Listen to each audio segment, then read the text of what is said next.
Magandang araw sa inyong lahat, gayon na rin sa ating mga guro at kamag-aral.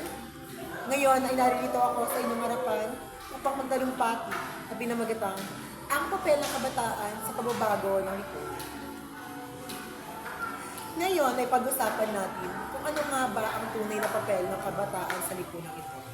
Palawakin natin ang ating isipan kung ang kabataan nga ba ang pag-asa at makakapagpaunlad sa bayan o ang kabataan ang mas makakapagpabagsak pa rito.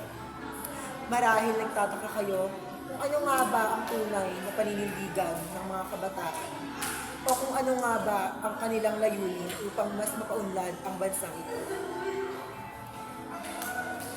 Tayo ay namuhay sa bagong henerasyon, kung kaya't makagisnan natin ang magulo, maingay, at paglaki ng populasyon. Isa sa masasabi kong dahilan kung bakit mas lumalaki ang populasyon ay ang teenage pregnancy, na mas nagpapahirap sa buhay ng mga kabataan. Bakit?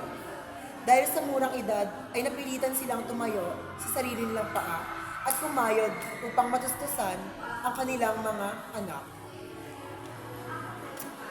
Pero naniniwala ako na ang kanilang iniluwal na sanggol ay ang bagong kinabukasan ng ating bansa. Dahil naniniwala ako na sa tamang panahon, sila ang pipili ng tamang leader o tamang pinuno ng ating bansa. Nang sa gayon ay mas mapaunlad ang ating lipunan. Dahil sabi nga ni Jose Rizal, kabataan ang pag-asa ng bayan. Kung kaya't sila ang magiging pag-asa kung pipili sila ng mas maayos na leader upang mapaunlad ang ating lipunan. Sa talakayang ito ay naungkat ang paghihirap ng mga kabataan sa henerasyon ito. Kaya't dapat nila itong baguhin kung gusto nila ng mas maayos at mahusay na lipunan.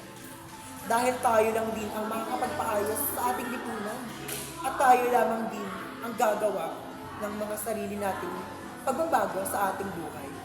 Kung kaya't dapat lamang na tayo ay maging silbi sa pagbabago ng ating lipunan. Salamat po.